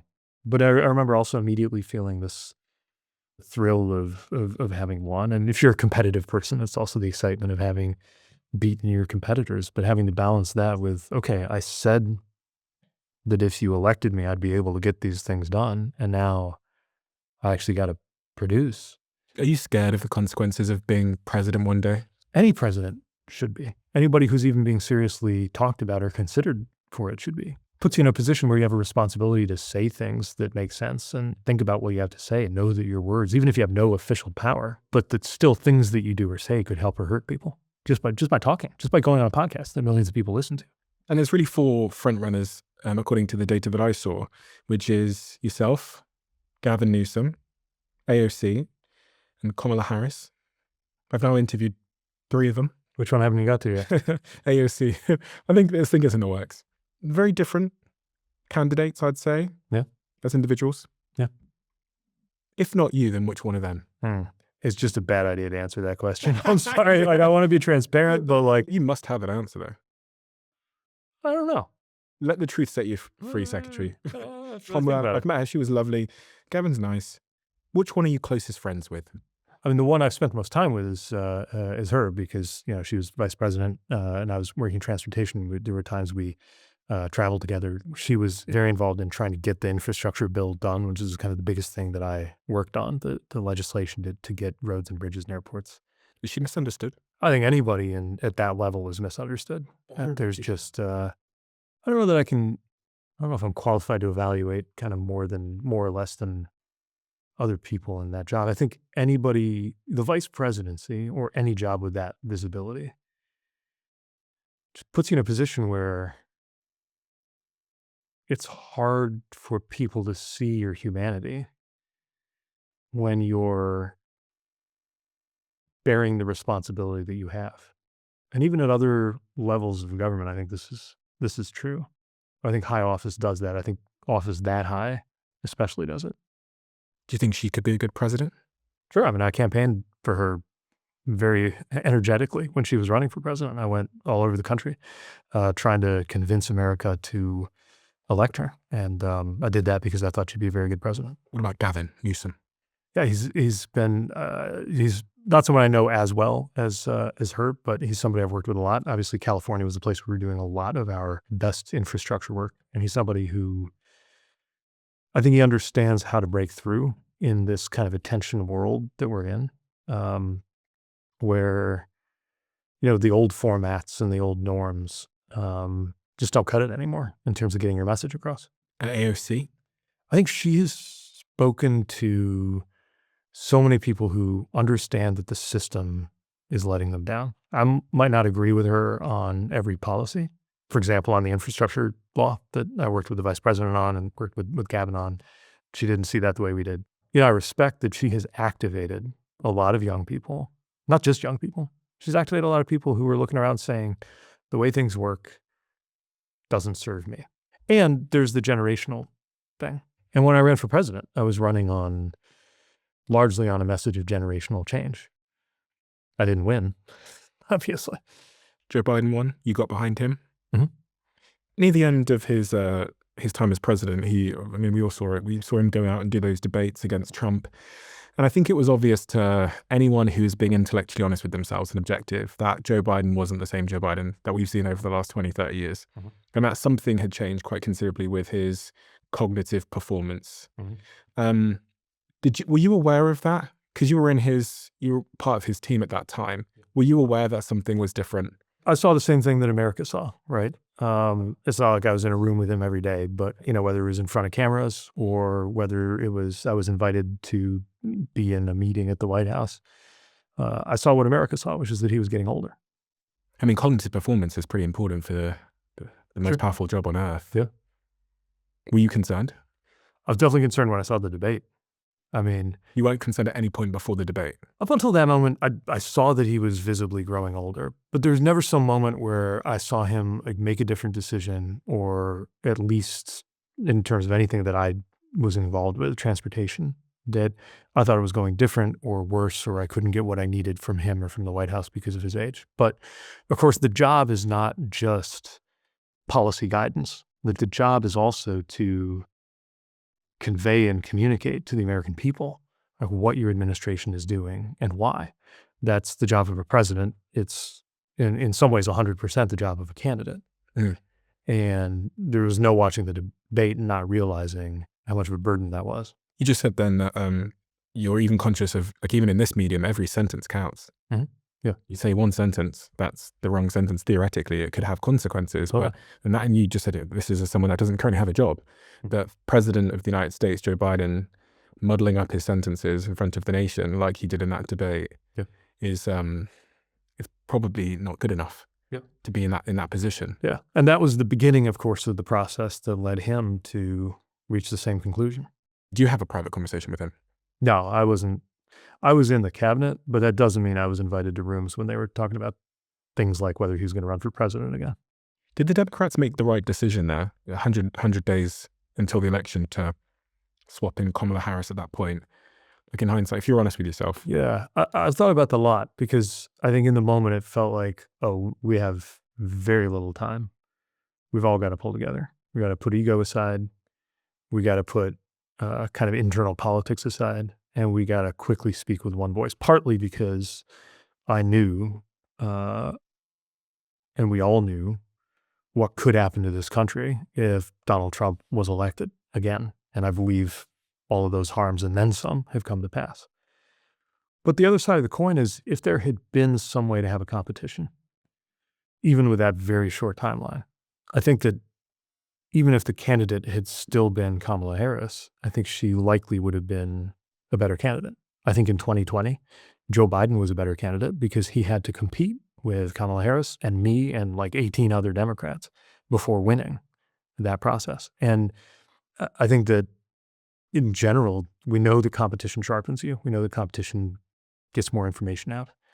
And I'm not saying I have it all solved in my head, how that could have been done on the timeline that we faced or what it would have been like. But I think with the hindsight that we have now, I think it's pretty clear that we would have been better off if we had that. You know, we talked about maybe people are looking for something a little bit more radical this time around. What are your most radical ideas as it relates to policies you would be in favor of? I know you would, you're keen to remove the electoral college and do it based on numbers, the quantity of votes for either presidential candidate. And I still can't believe that anybody considers this radical. Like, to me, there's nothing radical about thinking the person who gets the most votes ought to be the winner. But I think people haven't thought through how much benefit would come from that. If we did that, there are so many votes in red and blue states that you couldn't ignore anymore. Like if you were running for president as a Democrat, you'd have to go to Texas. Yeah. And even if Texas is still going to vote mostly for Republicans, you'd have to turn out every Democratic vote you could in Texas. And I just think we'd be so much better off if a Republican and Democratic candidate were competing over Texas. And by the way, New York, even if New York is definitely going to vote more for Democrats, a Republican candidate would have to come to New York. And states from Alaska to Rhode Island, so it's small states too, that get ignored now, would finally be part of this competition. So yeah, electoral college for sure. Supreme Court needs to change. Court. What would you do to the Supreme Court? I would have term limits, more justices, and some process that makes it less partisan who the justices are. Some different ways to do that. The one I think is most interesting is called the balanced bench proposal. We have a mix. But anyway, the point is it needs to change. Yep. House of Representatives, like I said earlier, should be proportional. What does that mean? It means that, I was saying earlier how to work for like school board or city council, where sometimes you get more than one vote and more than one person wins. We could do that for Congress. The people get the top 3 votes, not just one, get to go to Congress. So you'd have bigger districts, fewer districts, harder to gerrymander. By the way, an easier change that I think we should do right away is ban gerrymandering. I've got 4 things there. Let me give you one more. Constitutional amendment to deal with money in politics. If the Supreme Court said in the Citizens United decision that a corporation is the same thing as a person for these purposes and that spending money to manipulate an election is the same constitutionally protected behavior as writing an op-ed or carrying a sign at a protest, we need to clarify that corporate spending is not speech and corporations are not citizens, people in the same way that a human being is. And we can do that with a constitutional amendment. And so what would that mean? It would mean that you couldn't just, if a company couldn't just pump money into a political candidate. Right. Congress could, then you could actually have laws, which we used to have, like the McCain-Feingold law, which was struck down in Citizens United. But we could get to where Congress can once more have laws saying that you can't put unlimited, unaccountable corporate dark money into a super PAC to manipulate how an election's going to go. And it's one more of these things that like 2/3 of the people think we ought to do. Why doesn't it happen then? Because so many people who are already in office like the system just the way it is. And because of the Supreme Court. I actually think you could get it through Congress, but the Supreme Court won't let you because their interpretation of the Constitution is that you can't have these kinds of rules. So what do? If necessary, amend the Constitution. People forget the best thing about the Constitution is its capability to be amended. When we talk about the most cherished part of the Constitution, many people will say the First Amendment right? That's the one that gives us free speech. And we miss that the word amendment being in there signals to us that it wasn't part of the original text of the Constitution. It's an amendment. It's something they had to add on after. So is the Second Amendment. I mean, all of them, by definition, right? So we shouldn't be afraid of that kind of thing. It's only by an amendment that we get to pick who our senators are. Before that, it was the legislature. Same thing for making sure that Black voters and that women could be voters. We shouldn't be afraid to use maybe the most elegant feature of the entire Constitution, which is that it has a process to change it. We should use it. All of the things I've mentioned are these kind of system reforms. They're about the engine. So that then the policies, what comes out of the engine, like, do we get paid family leave in this country? Do we have fair taxes? Is there a healthcare system that gives everybody healthcare? All that stuff is decided by a government that works better. Much of the reason most people haven't posted content or built their personal brand is because it's hard and it's time consuming, and we're all very, very busy. And if you've never posted something before, there's so many factors in your psychology that stop you wanting to post. What people will think of you. Am I doing this right? Is the thing I'm saying absolutely stupid? All of these result in paralysis, which means you don't post and your feed goes bare. I'm an investor in a company called Stan Store, which you've probably heard me talk about. And what they've been building is this new tool called Stanley that uses AI, looks at your feed, looks at your tone of voice, looks at your history, looks at your best performing posts, and tells you what you should post, makes those posts for you. You can also just use it for inspiration. And sometimes what we need when we're thinking about doing a post for our social media channels is inspiration. Building an audience has fundamentally changed my life, and I think it could change yours too. So I'm inviting you to give this new tool a shot and let me know what you think. All you have to do is search coach.stan.store now to get started. There should be a button just down below here. And if it says subscribed, you're already subscribed. If it says subscriber, that means you're not yet. And if you're not subscribed, please could you do us a favor and hit that button? It helps the show more than you know. And according to the algorithm, you're someone that watches our show, but you haven't yet hit that button. Thank you so much. What do you think of Elon Musk? The richest man on earth, the arguably most famous entrepreneur on planet Earth, building companies here in America. Very intelligent, has had an extremely important impact on a whole bunch of things, is right about a lot of things and is very wrong about a lot of things, and lacked the humility to understand some things that would have saved him from doing a lot of damage based on how wrong he was. So you look, for example, at the tragedy of the failure of Doge. And the thing that most upsets me about the failure of Doge is that we actually needed an effort around government efficiency. But what we got was unbelievably sloppy, making math errors. And the one thing they're supposed to be really good at ought to be math. I don't mean like little rounding errors, like saying billion when they meant million on the quote unquote wall of receipts, the whole purpose of which was to show that they knew what they were doing and they were transparently documenting their choices. Firing people they didn't know what they did and then having to scramble and hire them back on things like nuclear weapons safety or managing biohazards and communicable diseases, and leaving a federal government that actually spent more after Doge than before. Elon used to be a Democrat. Yeah. He would say, and I've heard him say this, that the Biden administration basically snubbed him. They were sort of adversarial towards him. There's always the story people talk about the electric vehicle summit in 2021, where everybody was invited, GM, Ford, Chrysler, but Elon wasn't invited. And that was a mistake. I was there for that. I can tell you how the mistake happened. There was a difficult and complex set of negotiations happening between the big three automakers to try to get to a new framework moving forward on tailpipe standards. This event was built to kind of celebrate the agreement that had been reached around tailpipe standards. And Tesla, because all they make are EVs, doesn't even have tailpipes. And so people weren't really thinking about inviting Tesla. But what Elon saw was there's an event at the White House about EVs. He is, if not single-handedly responsible, certainly is the person most responsible for EV excellence on American soil. And he's saying, what the fuck? And I don't blame him for that. And he publicly broke ranks with the Democrat Party. He bought Twitter and ultimately became Donald Trump's largest donor and key surrogate. It's interesting. I think I asked this question because I think any president is going to need to contend with both solving the problem of inequality, this national debt, while also keeping entrepreneurs happy and highly productive at the same time. And of the two parties, Republican and Democrat, the party that is typically, according to the data, more associated with being entrepreneur friendly is the Republican Party. It's not often you hear billionaires are evil coming from the Republican side. But that's a prevailing narrative on the Democratic side, is that billionaires are evil.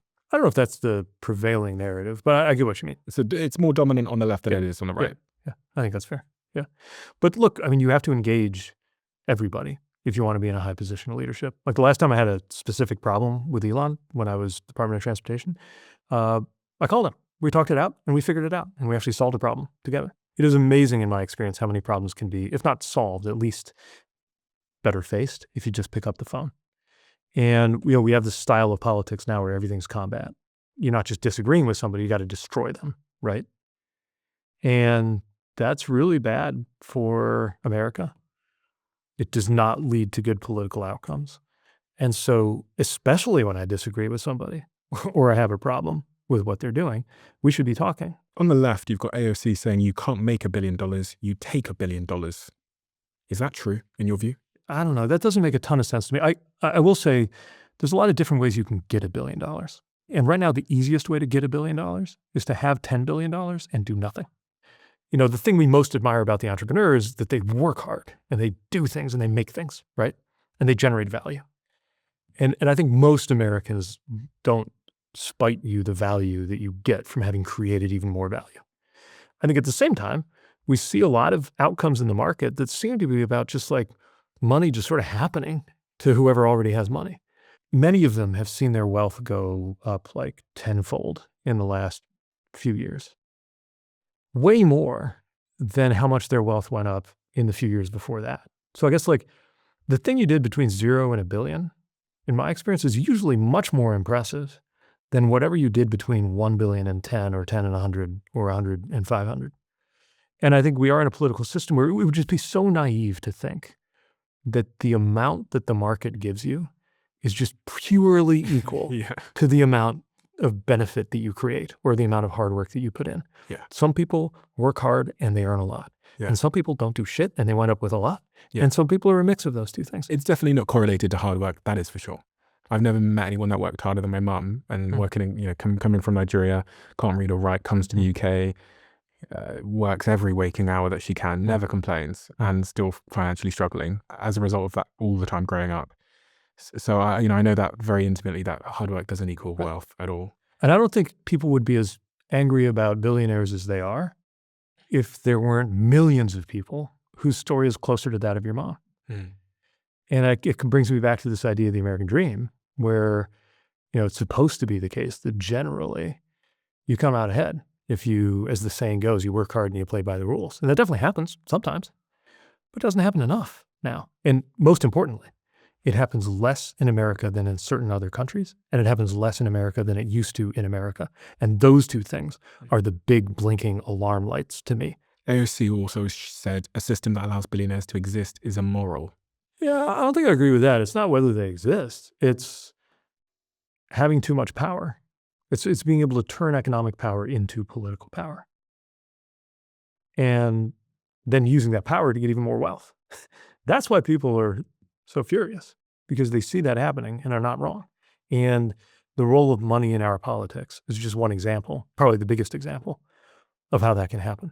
I think Americans wouldn't mind people being as wealthy as they are nearly as much if we didn't have the inequality that we have, and if we didn't have some of those people using their wealth to assert political power in a country whose whole founding principle is that the millionaire, or I guess billionaire, stands in line next to the dishwasher and the taxi driver in the voting booth, and they all have the same political power.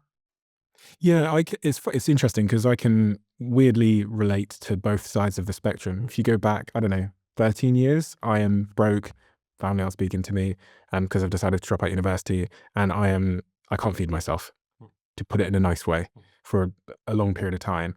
living many hundreds of miles away from home in terms of a round trip. And then you jump 13 years forward and I'm running these businesses and the businesses are going well. So I kind of, it's weird, I oscillate between these two worlds of entrepreneurship and being very pro entrepreneurship, but then falling back into that 18, 19, 20-year-old me who really needed society to catch him, to be quite honest. Thankfully, I lived in the United Kingdom where we have healthcare.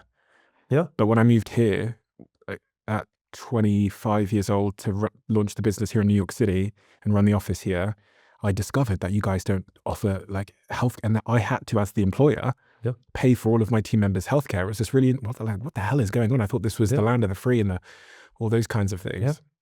So I kind of understand both ends of the spectrum, and it makes me realize that actually it's the inequality, it's the people at the sort of bottom of the ladder per se, being so far from the top of the ladder, that is the central issue. So what is the radical idea that you bring forward to end inequality? I mean, presumably it's not just tax wealth. Well, here's the thing. How do you lift people? I actually think the ideas for fixing those economic problems aren't that radical. The weird thing is, in order to get what I think of as very reasonable economic ideas through, you have to have radical change on the political side. Economically, we can do this mostly with tools that are very familiar to us. Make sure that there are higher tax rates, not to punish the wealthy, but to get enough revenue to do so government can do its job. Make sure there are higher tax rates on the, not on all Americans compared to today, but on the corporate profits and on the wealthiest individuals. Make sure that it is harder to hide and move around money so that you never have to pay taxes on it at all. And then what do you do with that money? You make sure there's a healthcare system where, for example, somebody in the situation you are in still gets to be an entrepreneur because they don't actually have to worry that they won't have healthcare if they don't just take the next low-wage job available to them. Invest in education enough that we are preparing for people who know not just how to work, but how to think, so that when work changes, they're ready. Make sure that we make it easier to have a family. Things like paid family leave and using tax credits to compensate people who give care to their parents and or children can have a huge freeing effect on people. And I think it's the right thing to do. And it's a way to respect that that's work too. Yeah, I've had roles and jobs where I have worked very, very hard. But the hardest I've ever worked in my life was when I was on parental leave, when we adopted our newborn son and daughter, our twins. That was the only time, there they are. Yeah, I mean, that was the only time that I was routinely getting up at 3 a.m. If I was lucky, I could get a nap at 5:30 in the and was just working until I physically couldn't work anymore, and then tapping out, and then my husband trying to, we'd alternate and help each other. And that work, which was like beautiful work, very hard work, is work. I think we also need to invest in things like national service so everybody has an experience. Military is not for everybody, but everybody should know what it's like to be part of something bigger than yourself and to work on something that is hard with people you don't already know. I think if we have that, we'll have more trust. Where do you find this one? So these are some photos of a much younger Pete. I'm really curious, when I sat with Kamala, I learned a lot about her by just understanding where she'd come from. Yeah. And her parents and her early context. What is it about your early context that shapes your worldview as Mayor Pete, but also Secretary Pete, and potentially someday President Pete? Well, my dad came to this country because he thought he could have a better life here. Not exactly in a rags to riches sense. He came from a middle-class family in the tiny country of Malta. And the way he tells the story is that he knew that he wanted to come to the U.S. and go to grad school here. And he had a mentor who said, look, if you stay here, I can promise you that you will be a big fish in a small pond. And he said, I'd rather be a medium-sized fish in a very big pond. Which was a great way to think about coming to America. And that's exactly what he did. He went to grad school in Binghamton, New York. And then he got a job in New Mexico, Las Cruces, New Mexico. He met my mother, who was teaching there too. She's a young linguist. They got married, and then the first good job he got was at University of Notre Dame in South Bend, Indiana. They moved there, and pretty soon after that, I was born. And so I grew up with parents who cared a lot about literature and learning, and they cared a lot about politics. We weren't like politically connected. I don't think I ever met an elected official while I was a child. But I grew up with this sense that it was very important to know what was happening in the world. My dad was always reading the newspaper. The TV was always tuned to the news. It was just a sense like that's the most important thing. Whatever's happening in the world is the most important thing that you ought to be paying attention to out there. I don't know, it was a great upbringing with great parents and a good neighborhood and good friends. I felt both a sense of belonging and a sense of being an outsider kind of at the same time. And I had this name that nobody could pronounce. And we're in this great neighborhood. People did all kinds of different things. Our neighbor to one side laid carpet. Family across from us were retired public school teachers. Lady on the corner was a nurse, and I'd see her walk down to the night shift at the hospital a couple blocks away every day. And I felt like the texture of that neighborhood like really belonged to me. But at the same time, like I also felt and knew that I was different. Like this was before it was like trendy to drink espresso, for example. That was like a weird immigrant thing that my dad did. Like he had this little thing he would put on the stove and make espresso. And I remember them being kind of bewildered when like Starbucks became a thing, And then the surroundings of it all, the city of South Bend, which people know that the University of Notre Dame is there. But the other thing that was there was Studebaker. This was as big a car company as like GM or Ford in its day. But it stopped making cars in 1963. They just couldn't quite innovate and keep up, and the company collapsed. That was a catastrophic thing for the city. The city lost a big chunk of its population and never really recovered it. And when I was a kid, I didn't really know any different. I didn't realize it was unusual to have factories that hadn't been operating for decades in some cases that looked like they'd been hit in a war. It's like collapsing, big giant structures falling apart all over this city. I'd see them, out the window of my dad's Chevy when he was driving me to school. And gradually as I grew up, I kind of put the pieces together of what it meant to live in a place whose best economic days had been behind it. And the message that I got, the kind of lesson that I was given was, I don't know if anybody said this to me in a sentence, but what the world kind of said to me was, if you want to be something, if you want to be someone, you have to get out. You have to move out. Did your dad say that? Not that I remember. I mean, that's the irony. He's this very worldly man, been all over the world, but he chose to live in South Bend. He died in South Bend, Indiana. That was where he lived his life. But I don't know, you just get this sense that was what you were supposed to do. And then I did. I got into Harvard, got to the East Coast to go to college, and then immediately began to understand that I was like from somewhere in a way that I didn't understand when I was growing up, and started to feel this kind of loyalty, this kind of like almost militant attachment, partly because I heard the ways people talked about where I was from. He passed away while you were running for president? Yeah, it was just right about the moment that I was announcing the beginning of the campaign. Yeah, like literally the same week. Unexpectedly? He had been diagnosed with cancer in September, and we knew that it was pretty rough, and he passed away in January. So, yeah, I mean, there was, not overnight, but 3 or 4 months. Destabilizing in the lead up to the most consequential decision and period of your life? Yeah. Yeah. I mean, this really big, important part of your world. And we were close. I moved into a house that was on the same block as where my parents lived in South Bend. Home for dinner every Sunday night. I mean, to have him become ill and then to have him pass away just at the moment that we were starting to launch. Sometimes I look back on it, and I actually don't know how it worked. I was trying to remember something, and I looked back at my emails, and I saw some email I sent at 3:30 in the morning to someone on my staff, like it was normal. I think on the city staff, because the other thing was I was still mayor, right? So I was running the city, facing my father's death. During that period, my mother had a heart attack and heart surgery, and then launching this campaign, all within a few weeks with each other. It's a lot. It's a lot at once. It's a lot for one person to take. How do you deal with all of that? The noise, the family stuff at home, the loss of your father all at once. What's the strategy for? I don't know, strategy is the word. But my way of dealing with it, first of all, had a lot to do with Chasten. So all this happened. Yeah, we got married in 2018, and all of this happened toward the end of 2019.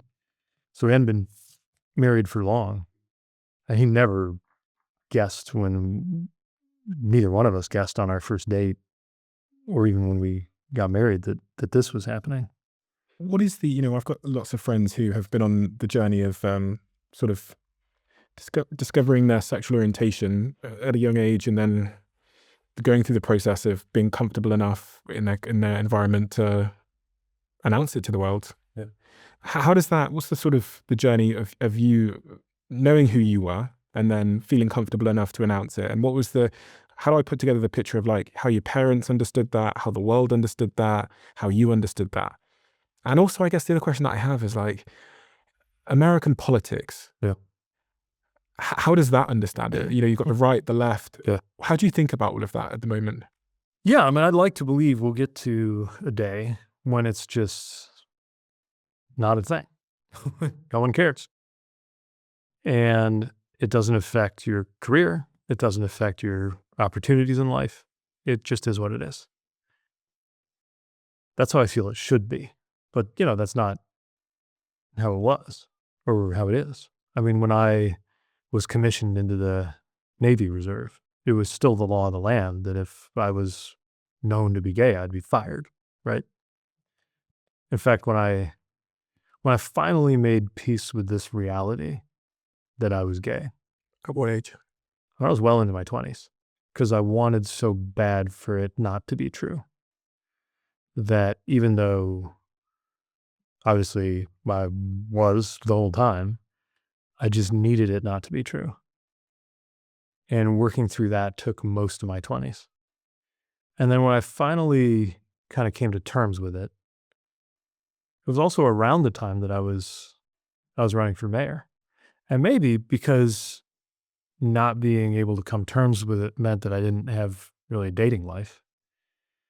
Maybe in some ways that helped professionally, because I had nothing else to do with my energy, But I remember when I realized I was going to win, I realized it was important that I kind of finish the process of coming out to myself, which meant I had to come out to somebody else. That was what kind of marked it, And so I had a conversation with a close and trusted friend. And I remember part of his reaction was to say, to joke that like, you didn't exactly make it easy on yourself, because my whole professional life had two parts. One was being a Navy officer, when that could be career ending. And the other was being an elected official in Indiana, which was well on its way to getting a reputation as maybe the most anti-gay state in the country. Mike Pence hadn't yet become governor, but he soon would. On one level, I was at peace with this fact, but I also knew it could be a career-limiting fact. So I kept it to myself for a long time. And then I just hit a point where I couldn't do that anymore. And then it was time to come out. Because, well, the thing that really put me over the edge was when I was getting ready to deploy to Afghanistan. I was already the mayor, but like a lot of people in the reserve, you leave your day job to go when you get called up. So when you deploy into a war zone, they tell you to write a letter, just in case you don't come back, which I did. And in that process, you're kind of taking stock of your life. You're thinking about what you want to say to the people you love most if you don't come back. And that was kind of the moment that really is the final moment, where I just thought, here I am, I'm taking stock of my life. I have a great life, but I'm a grown man in a position of responsibility. I'm a homeowner. I'm going to be a veteran. I don't know what it's like to be in love. And I just thought that's untenable. And so I promised myself that if I came home safe, I would deal with this. And I came home physically safe. And the problem was there was a re-election coming up, but I didn't want to have to wait until I'd been reelected. So I figured out a way to come out. And I was kind of resentful of the idea that I even had to, like straight people don't have to come out. But I knew that if I just tried to just like show up at some Chamber of Commerce dinner and my date was a dude that night, like that was just not, I couldn't do it that way. And I didn't want to be like, quote unquote, found out. Like I definitely didn't want to be hiding it. But I wanted to start dating. What about your parents? I remember it was weird because again, I knew that they were forward thinking. I knew they were accepting. I knew how much they loved me. But it took me a while to be ready to come out to them. And I did, you know, like I said, I used to go home for Sunday dinner every night. And so I was home for Sunday dinner one night and kind of pushing my ice cream around with a spoon in the bowl and just thinking about, and then I just took a deep breath and it's just like, I got to tell you something. And, yeah, as I expected, like they, you know, responded with love and acceptance. And I know not everybody gets to expect that. So I'm thankful for that. My dad was immediately worried about what it might mean for my future. Not in a way that he was trying to like talk me out of anything. He just thought about that and talked about it. My mom wanted to know if I was dating somebody. I think she had her eyes on, you know, maybe becoming a grandma for a long time. I wasn't dating anybody, but you know, I don't know, it was probably within a year of that I brought Chasten home for Sunday dinner for the first time and watched him hit it off with my parents, which is just like everything about that scene at dinner was just not a thing that I could have thought would have been possible just a few years before it was happening. By the way, I just want to say that's really beautiful. And I think you probably don't realize the net impact that decision had on many, many people who are contending with their own sexuality, by being both a politician. I think were you the first person in a presidential candidate to be openly gay as well? Definitely the first person who was considered to have a shot. Yeah. Yeah. I mean, not that I was considered to have a shot when I started. But I think in the same way that Obama paved the way for lots of other people to expand their minds as to what was possible for them because of their identity, I think you've certainly done that. And I think it's a weird word to say courageous or brave, as it relates to just being yourself. Yeah, I mean, it was a personal decision, but I think that when there's consequence, and there's obvious consequence, and you do something irrespective of that, I do consider it to be very admirable in that regard. We have a closing tradition where the last guest leaves a question for the next, not knowing who they're leaving it for. The question left for you is, what is the thing that the world needs to hear right now, that it maybe doesn't want to hear, that is uncomfortable but necessary?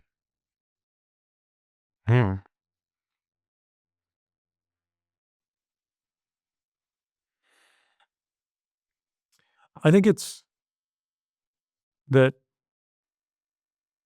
it doesn't have to be the way it is, but we have to do the hard things to change it. Like, people can feel that things can't go on like this. And I go around all around the country reminding people that it doesn't have to be like this. But it's not going to change on its own. Like, you can't just sit back and let some pattern or some wave of history or some technology just like come save the day. It doesn't work that way. Everybody's got to be part of it. Everybody's going to have to give a little something up. And if we do it, it'll be great. But hard things are hard. One of the things that's quite different between you and other politicians as well is I think you are most willing to go and talk to the other side. Yeah. But just before you arrived here, you were actually over at Fox News. Yeah. And I think that's also something that, gosh, both political sides haven't always wanted to do. If we're talking about the things that are not nice to hear, is you actually have to go talk to your quote unquote enemies or adversaries or those that are totally against you. And I applaud you for really leading the way there. And you do a remarkable job of it because you're so bloody articulate and smart. But I think that's something important as well in this moment in time. I think it's like good politics is about encounter. Like, it's about encountering people. What's the point of doing this if you're only talking to people who already agree with you? So yeah, to me, it's a very natural part of the job. I get why it's hard. I get why not everybody does it. But to me, it's one of the most important ways to earn my keep. Thank you for doing that, because it's so wonderful to see I'd say conflict of ideas in public well, it's wonderful to see you going to the other side. And I know you've been on a bit of a tour of red states recently doing exactly that. I wish more politicians would do that, because as we get to see those ideas that often exist on extreme poles collide, and we get to make our own mind up. And please keep doing what you're doing.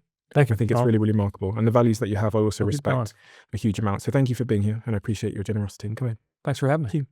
YouTube have this new crazy algorithm where they know exactly what video you would like to watch next based on AI and all of your viewing behavior. And the algorithm says that this video is the perfect video for you. It's different for everybody looking right now. Check this video out, and I bet you might love it.